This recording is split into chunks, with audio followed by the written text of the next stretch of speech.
एकीकडे मनोज जरांगेंची समजूत घालण्याचे प्रयत्न सरकारकडून सुरू आहेत, तर दुसरीकडे आपल्याला ट्रॅप लावून अडकवण्याचा सरकारचा प्रयत्न असल्याचा गंभीर आरोप मनोज जरांगे यांनी केला.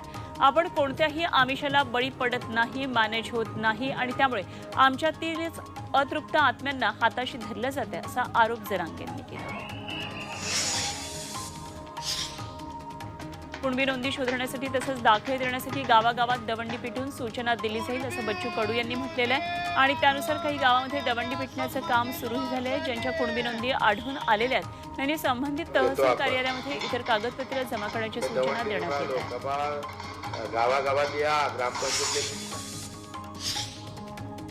राज्यात थंडीचा कडाका आता वाढला आहे. पुणे मुंबईमध्ये राज्यातील इतरही शहरांमध्ये कडाक्याची थंडी वाजली, तर मुंबईमध्ये मंगळवारी 16 अंश सेल्सियस तापमानाची नोंद झाली आहे. यंदाच्या मोसमातले सर्वात कमी तापमान ठरले. पुण्यामध्ये अमृत नोनी आर्थो प्लस, ये एक प्रूवन फॉर्मूला है. इसमें मौजूद नोनी फल के गुण और आयुर्वेदिक जड़ी बूटियां शरीर को जरूरी पोषक तत्व देने के साथ साथ हड्डियों और जोड़ों के घिसने, उनमें होने वाले सूजन और दर्द को रोकने में मदद करता है. दर्द मुक्त जीवन के लिए अमृत नोनी ऑर्थो प्लस. पारा 13 अंशांवर गेला, तर संभाजीनगरमध्ये थंडीचा कडाका वाढलाय.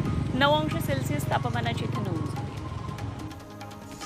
पुण्यामध्ये खराब हवामानाचा विमान सेवेला मोठा फटका बसतोय. पुणे विमानतळावरच्या 12 उड्डाणं रद्द करण्यात आली. पुणे दिल्ली विमान सेवेला सर्वाधिक फटका बसतोय. गेल्या 3 दिवसांमध्ये पुण्यामध्ये येणारी आणि पुण्यामधून जाणारी 50 विमानं जवळपास रद्द झाल्यानं प्रवाशांचे मोठे हाल झाले.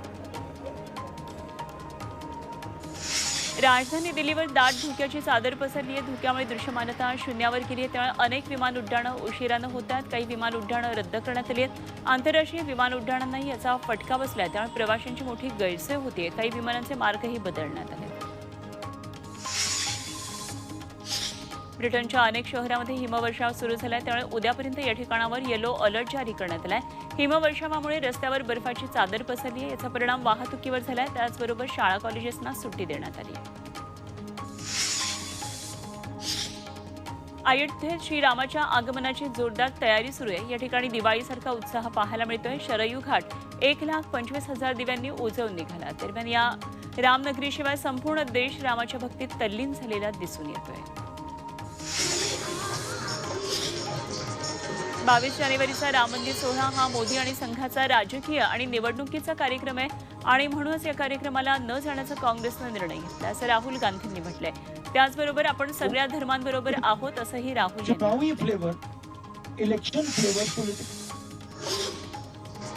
राम मंदिराचा भाजप आणि राष्ट्रीय स्वयंसेवक संघ मतांसाठी फायदा करून घेत असल्याचा आरोप शरद पवारांनी केला. राम मंदिर प्राणप्रतिष्ठा सोहळ्याआधी मोदी 10 दिवसांचा उपवास करतात. तसाच उपवास मोदींनी देशातल्या लोकांची उपासमार घालवण्यासाठी करावा, असं आवाहन पवारांनी केलं.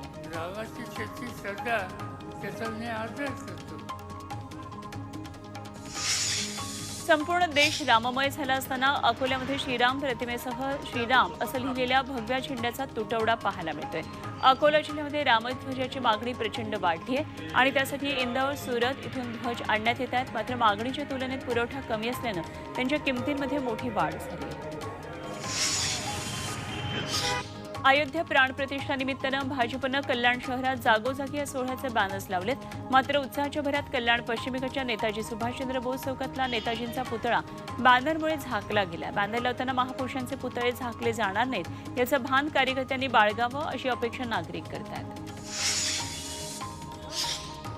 पीएमपीएल डिझेल बसचं इलेक्ट्रिक बसमध्ये रूपांतर करण्यात येणार आहे. त्यासाठी पीएमपीएलनं बसची चाचणी करायला आता सुरुवात केली आहे. 50 डिझेल बसचं इलेक्ट्रिक बसमध्ये रूपांतर करण्यात येणार आहे. यासाठी 60 लाख रुपयांचा खर्च येतोय.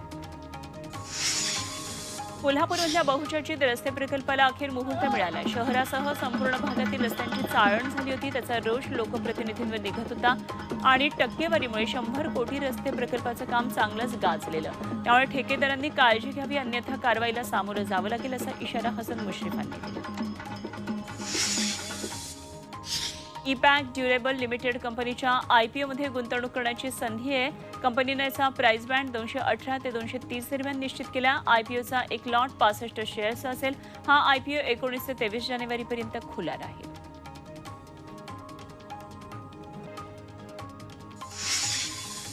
आणि आता डीप फेक संदर्भातली मोठी बातमी.